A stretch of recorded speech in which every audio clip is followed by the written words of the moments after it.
ذاتی معالج ہیں ان کو جانے دیا جائے اور عمران خان صاحب کا ٹھیک علاج ہو. اور ابھی پوری دنیا جو ہے اس بات پوری دنیا کو پتہ چل گیا ہے کہ ان کے ساتھ جیل میں عمران خان کے ساتھ کیا رویہ رکھا گیا.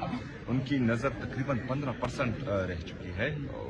یہ بہت بڑی بات ہے اور میرے خیال میں سیاست سے بالا تر ہو کر یہ پاکستان کے سابقہ وزیر اعظم بلکہ موجودہ وزیر اعظم ان کے مینڈیٹ پر ڈاکہ ڈالا گیا ہے اور پاکستان کے سب سے بڑی سیاسی جماعت کے لیڈر کے ساتھ تحیات چیئرمین کے ساتھ ایسا ہو رہا ہے.